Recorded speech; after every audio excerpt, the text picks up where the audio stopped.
Okay.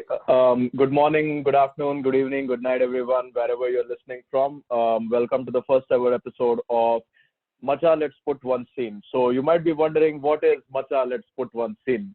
It's basically a slang from Bangalore. Whenever people are fed up after a long day of work, they'd just be like, hey, Macha, let's put one scene at Pico's, at Toy, or whatever. But the point being that now we live in a society where people are just confined as we are. I figured let's just put one scene virtually. And this is a podcast talk show hosted by me, but every episode will be named after the guest who will be attending the call. And I apologize for that. As you can see, we have a very amateur setup with the dogs walking in every now and then.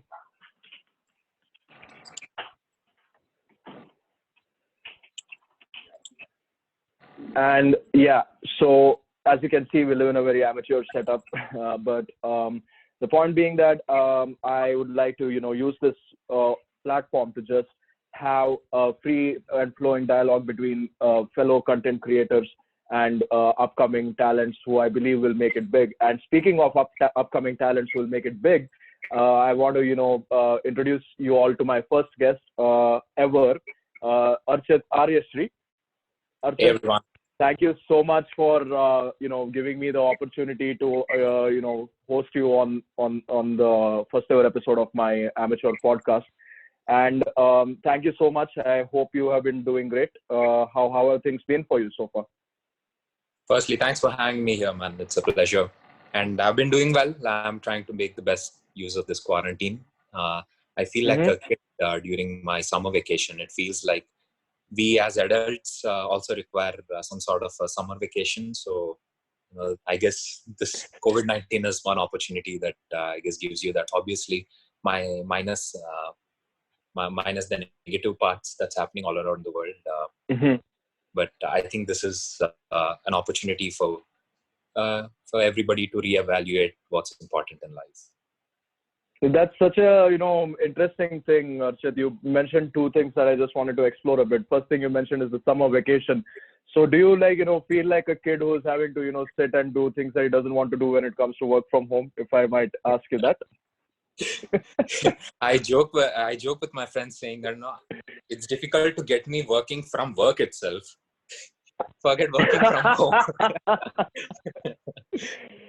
And the second, yeah, sorry, please go ahead. Yeah.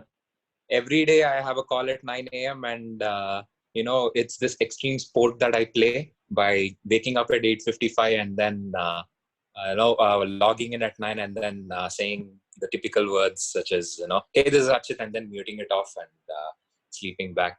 But I guess college and academics have prepared us by submitting assignments last minute. We all know how that works. I guess that just translates to the corporate world that way. But no, I try to be productive every now and then. So as long as the job gets done, I'm not the guy who works for long hours of time. I'm someone who gets done with work in a span of probably 2 hours and then makes it look like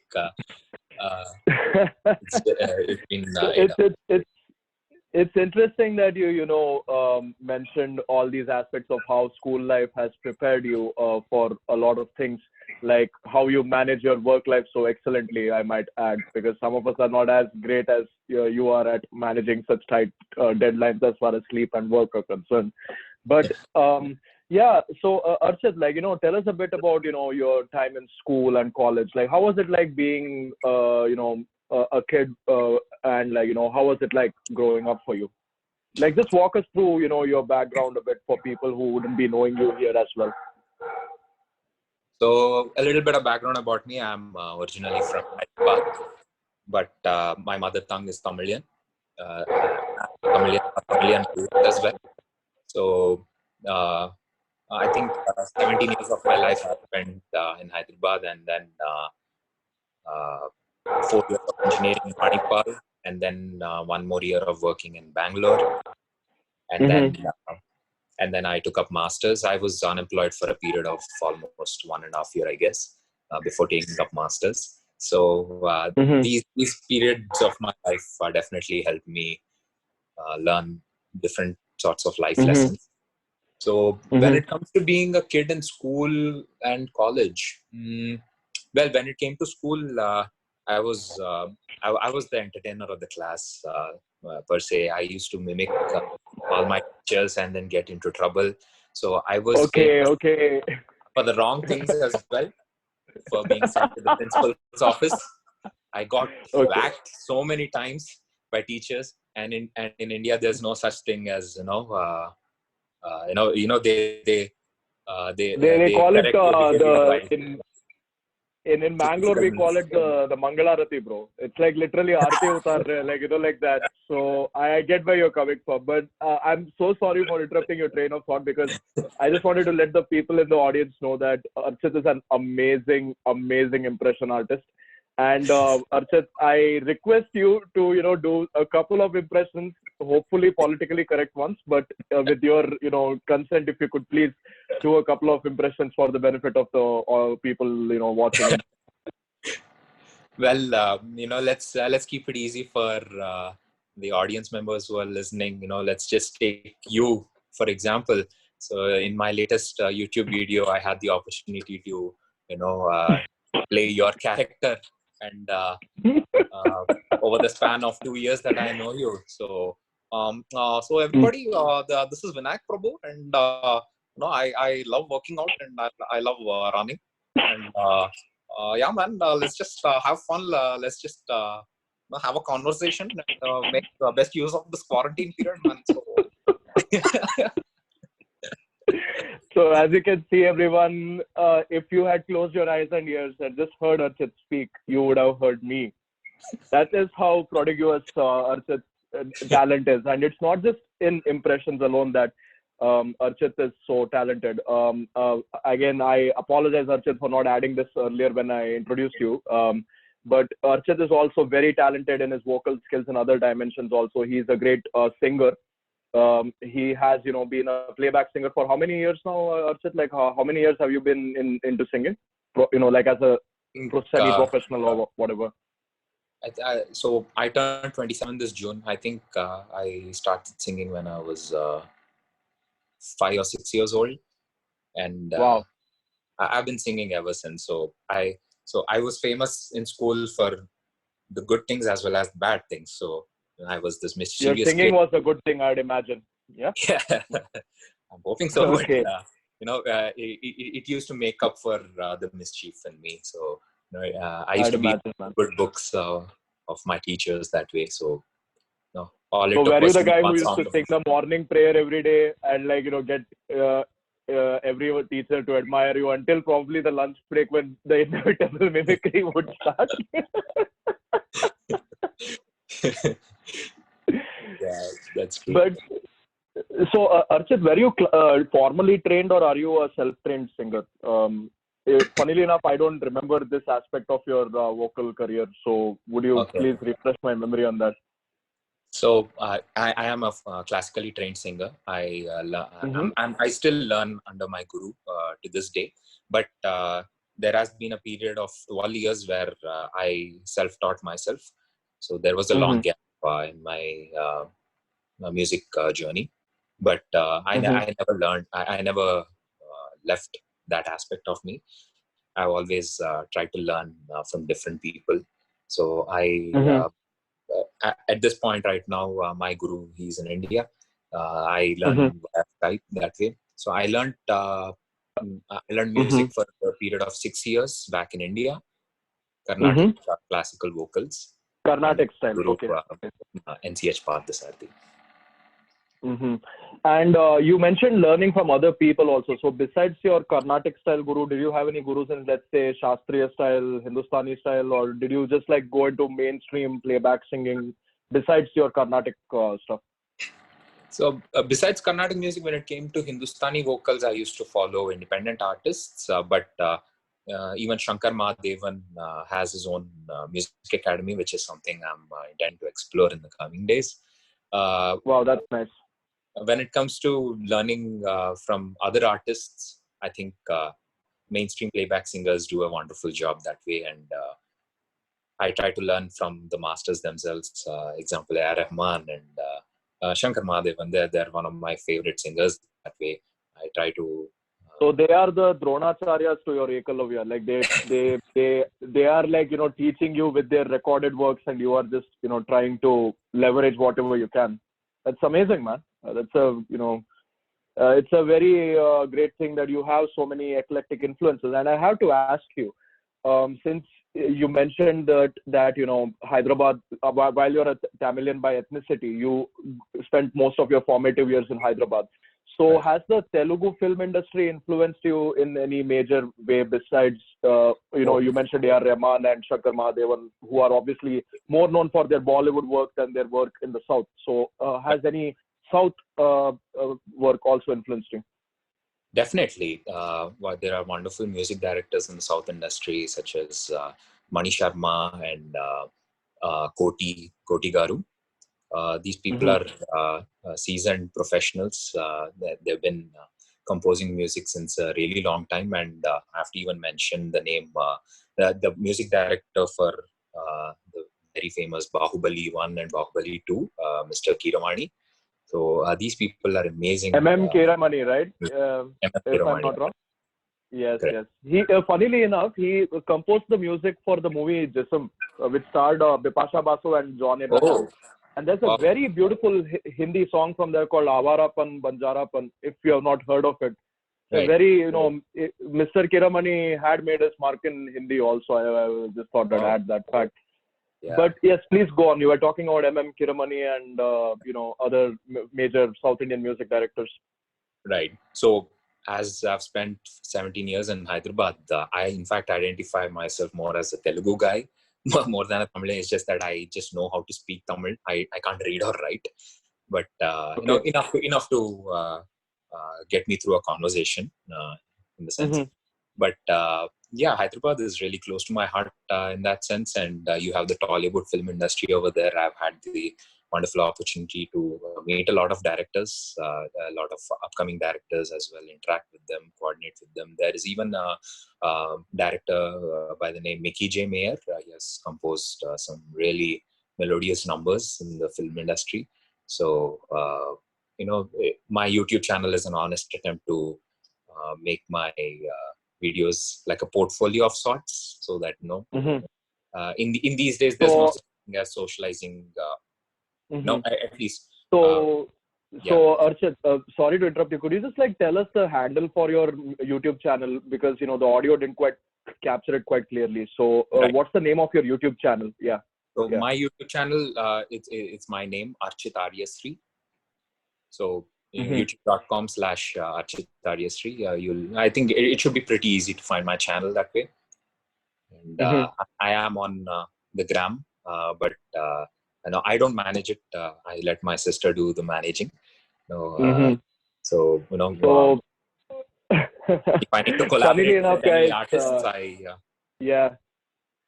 I just needed to add some more context to it. So Archit is one of the few rare gems in our generation who believes in minimizing his social media presence, which is funny because I'm the complete opposite in your approach, Archit. So so anyone who wishes to slide into Archit's DMs, please understand that his sister is managing the account.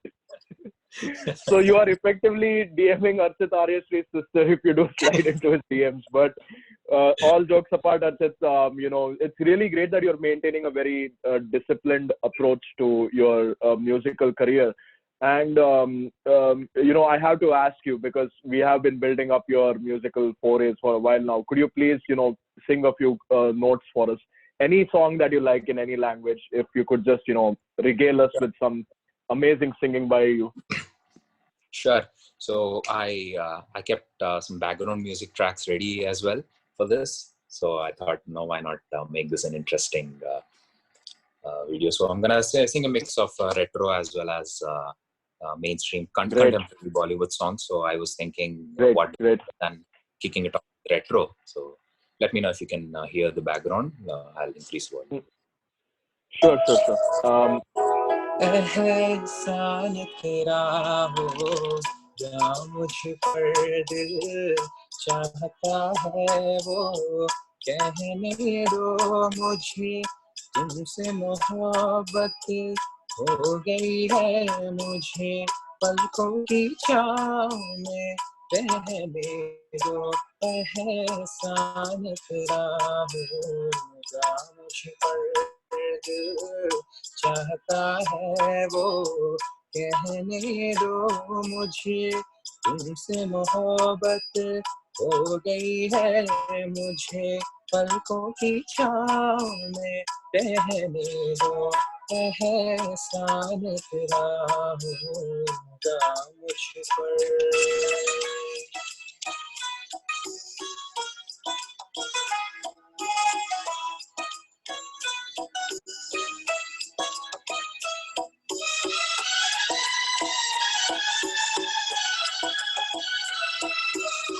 तुमने मुझको हंसना सिखाया ओ तुमने मुझको हंसना सिखाया रोने कहोगे रो लेंगे अब रोने कहोगे रो लेंगे आंसू का हमारे गम न करो ये बहते हैं तो बहने दो मुझे तुमसे मोहब्बत हो गई है मुझे पलकों की छाँव में रहने दो एहसान तेरा होगा मुझ पर Archit, thank you so much. For a second, I thought I was honestly, sincerely wondering, has he pre-recorded this or done some sort of sound mixing? But then I saw you skip a beat when the second verse started, and I was like, wow, this guy is actually singing it legit. My God, I almost felt like I had the harp, the what is that gramophone ka record jo baj raha hai na, and it's like playing your song like that. Your voice actually sounded like that to me. Oh, dude, thanks a lot. Amazing stuff, Archit. Amazing stuff. Thank you so much for, if not the audience, at least for treating me with some of your amazing notes. And I know you love Bollywood retro songs, the old classics. So I thought yes. I had to do that for your podcast. Yeah, definitely, man. Thank you so much. And yeah, so Archit, I wanted to touch on the second point of, what you had mentioned very earlier in our conversation. But since the first aspect about your work life, led us into all these wonderful walks down memory lane, I figured we would explore the second aspect. And you mentioned like how this whole COVID crisis has should be interpreted also as an opportunity to reflect and possibly, go into new aspects. And I have to ask you this because whatever you shared about your career, right, like, or your progression, it's been the classic, Indian kid who had to go through all the paces, like, you got good 10th grade marks, you got good 12th grade marks, must have been pushed off into science, did an engineering degree, came to America, did an MS, you're working in an American firm now. But right.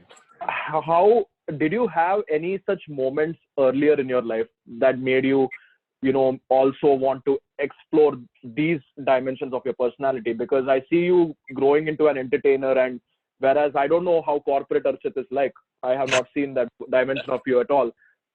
But I have to ask you the question: how do you?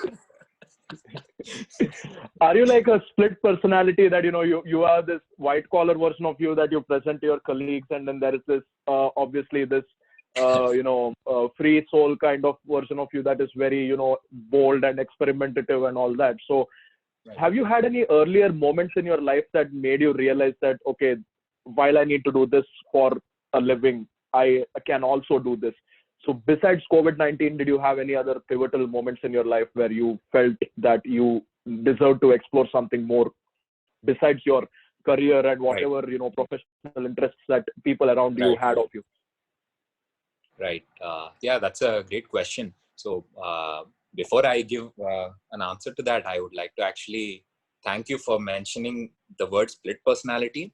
So it's because, I feel I have a lot of avatars in me that way. So it allows me to, become a certain person for a certain environment, considering the culture we have and all of that. So when it comes to academics, I had to sometimes you have to focus yourself and get into that sort of and environment. And when it comes to corporate, Archit, initially I tried being that all serious of sorts and all of that, but I realized, in fact, with my vice president, whenever I have a conversation, in 30 minutes of conversation, I think 20 minutes goes into what my next YouTube video is about.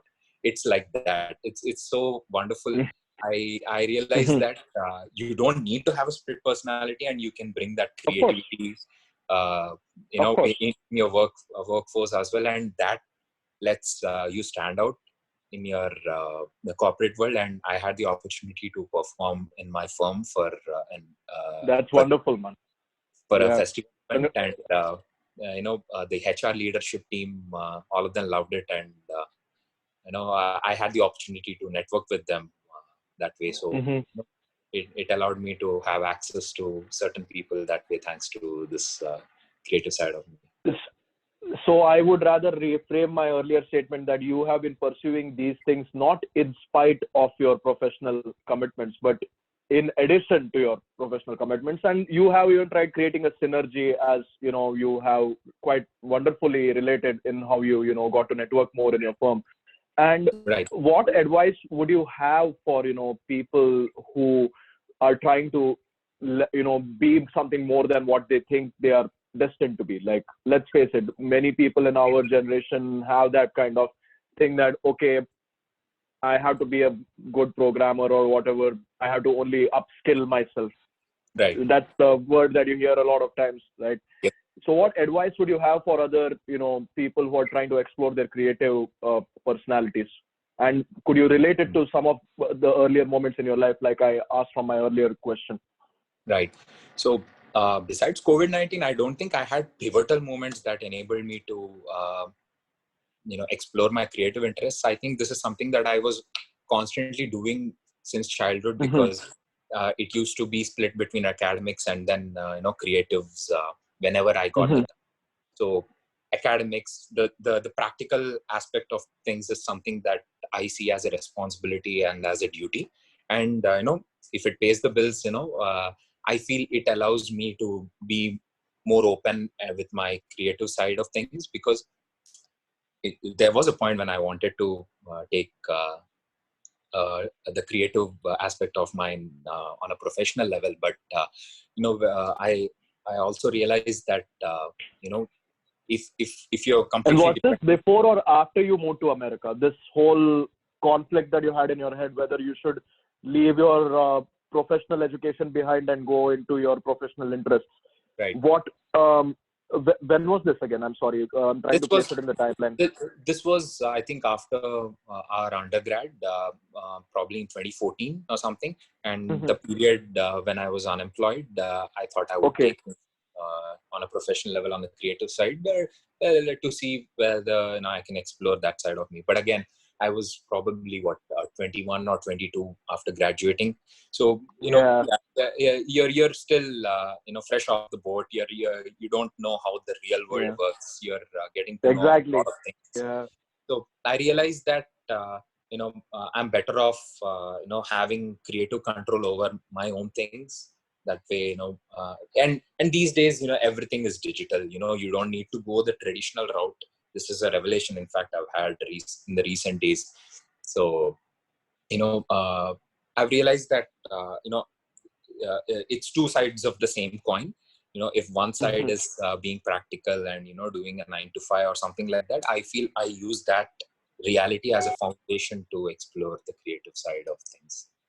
So fair enough, Archit. So it's wonderful that you found that balance that you had earlier, and now I see you becoming far more creative because of COVID-19, and you really should be proud of yourself for putting yourself out there in such a brave way, and pulling it off so nicely also. And again, guys, please check out Archit's YouTube channel. I'll put a link to the channel in the description, of course, Archit.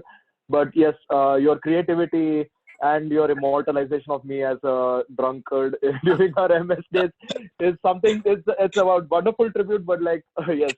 And again, so Archit, do you have any funny stories about your time as an entertainer that you'd like to share with us? Like anything. I know for a fact that you did some events for A.R. Rahman when he came to tour New York and all those other things. I mean, I'm not expecting you to spill the dirt on people, but are there any very funny stories you've had, amongst all the things you've done, among all the singing engagements you've performed? Right. Any particularly funny stories that you have to share with us? Actually, let's take the example of A.R. Rahman's concert. So, A.R. Rahman's concert happened back in 2018 in New York. So, it was 3 hours away from where I stay in New Jersey. So, I had to take a train, travel 3 hours to go there. And before this event happened, I was in touch with the organizers as a singer. In fact, they knew me as a dancer because I performed for a flash mob in Times Square, and that enabled me to get in touch with the organizers. So, I had a shirt that had A.R. Rahman's concert logo and all of that. So you went with the whole fanboy look inside, like if A.R. Rahman has to notice me, let it be with his name on my body, like that. That's Yep. So that's how you market yourself. Brilliant. Okay. Back then, I had long hair also, so I tried to stand out from the crowd. So I got exclusive access into the concert venue, and I think I realized part of being a creative professional, when you can act like you belong, man, you get access to so many things. So I acted as an organizer myself. Take it from the horse's mouth here. All you need to do is fake it till you make it. Archit, is that what you're trying to get at? Yeah. Sometimes in the creative industry, yes, because everyone can see, but not many can feel. As sad as it sounds, that is the reality we live in. So if you can at least look the part, automatically people will fill in the feeling part. But here's where I want to correct you a bit, Archit. Wouldn't you say that part of being a creative professional, especially in the film industry and the theatrical industry, is that acting is also a skill that you require? So in a sense, you acted the role so well that you belong there. It's just that you felt that you didn't belong, but you actually belong, man. So, I think you're being too hard on yourself. But all said and done, so now you're inside in the exclusive stage. A.R. Rahman, how far away from him are you right now at this point of time? Dude, how far away are you? Okay. Just a few feet away, and I was acting like an organizer, who was giving all the artists, some water bottles and all of that. So that enabled me to talk to Udit Narayanji, Neeti Mohan, what's her name? Jonita Gandhi. I met them. I clicked a picture with all of them. But these are quite big names, man. Yeah. But obviously, A.R. Rahman had his own security team right there. And again, even though I had the organizer tag and the T-shirt that acting can only get you so far. So I offered A.R. Rahman sir some water, but I guess security pulled me back that way. But I have the video recordings with me, so I recorded all of that just so that in the future, if I have the wonderful opportunity to meet them again, I can show them that video saying I was almost thrashed by your security team when I was handing you this water. So obviously, I wanted to savor those moments and all of that. So but again, no regrets. And I acted like organizer, and then next part came the actual concert. So I was to sit somewhere behind, but I ended up sitting on the frontmost row with a cell phone held in my hand. And then I was prepared with lines saying, I'm an Instagram handler for the artists. So you were willing to even lie about your involvement with social media as well. That is how passionate you are for, just to be in the same space as these prodigiously talented people. Yes, and more than famous. The audience members. For me personally, as a creative professional, that concert, Vinayak, was like a tutorial. It was a tutorial. Like this was like a master class. You were seeing A.R. Rahman hold an entire audience in the palm of his hand. Just manipulating their emotions with this wonderful music. I would imagine, listening to A.R. Rahman live is a spiritual experience. much more than a entertainment experience, because let's face it, it's A.R. Rahman, right? I just knew so, I belonged on a yeah. stage like that. So although I might not be there yet, but at least the feeling that, okay, I think I might be good enough for a stage like that in the coming days, it gave me a good tutorial on, it's a $700 ticket, the front row seat, but what I experienced was a priceless feeling, man. So the investment in the ticket far was dwarfed by the reward that you got of all these intangible moments which you'll obviously cherish. And I think a lot of people who are listening and watching this would agree with me when I say that I think you deserve to someday have that moment with A.R. Rahman, and hopefully when you do have that moment, you can give me an exclusive interview. All right, it's on the record. I hope so. Yeah, on the record, Archit. Remember the people who were with you on the way up, man. Definitely. Just kidding. But Archit, I know you regaled us with a very beautiful rendition of an old school song. How about an A.R. Rahman song with something that has a lot of zest and something a lot more lively to I wouldn't say livelier, but you get what I'm saying, right? It has that A.R. Rahman zing to it. So would you have anything from A.R. Rahman to sing for us? So I don't have the track, but I can sing a few lines. Of course, your voice alone would be enough. Yeah. This is one of my favorite songs of A.R. Rahman, which is from the movie Guru, sung by Hariharan. So. हैरते आशिकी जगह मत पैरों से ज़मीं लगा मत ऐ हैरते आशिकी ऐ हैरते आशिकी ऐ हैरते आशिकी दम दर जश्न दर दम दर जश्न दर सुन मेरे हमदम हमेशा इश्क में ही जीना क्यों उर्दू फारसी बोलते हो क्यों उर्दू फारसी बोलते हो 10 कहते हो 2 तोलते हो झूठों के शहनशाह बोलो ना कभी जाको मेरी आंखें कभी जाको मेरी आंखें सुनाए एक दास्ता जो होठों से खोलो ना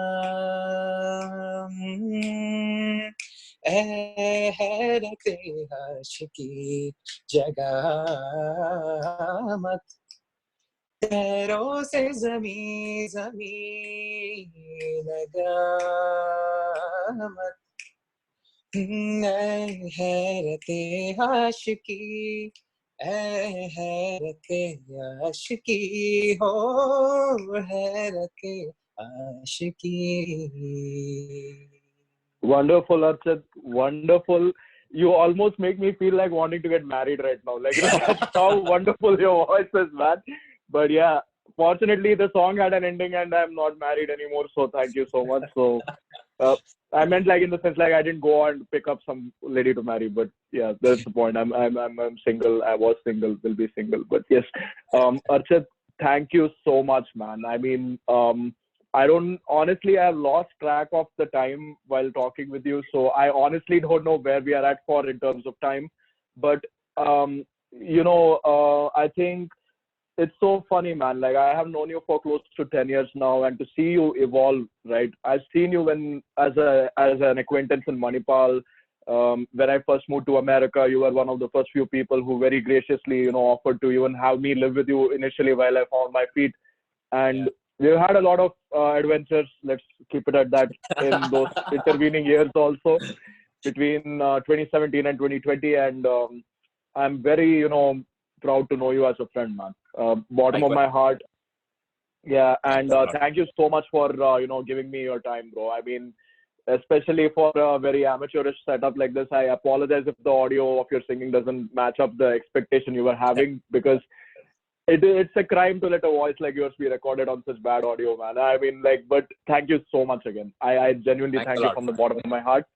It's my And pleasure. I think, and I wish you and all your, you know, creative endeavors. I know we couldn't get to see you dance because of the obvious staging restrictions, but again, I'm pretty sure you would have some dancing videos on your YouTube profile, right? Yep. Again, links in the bio or wherever I'll post it. I'm very sure, bro, we'll be hearing more from you. And, you know, when the inevitable meeting with A.R. Rahman happens, I'll be remembering this conversation that I had with you, man. So here's wishing you all the very best. And thank you so much, brother. Thank you so much Thank you again. so much, man. Appreciate it. Yeah. All right. Take care, bro.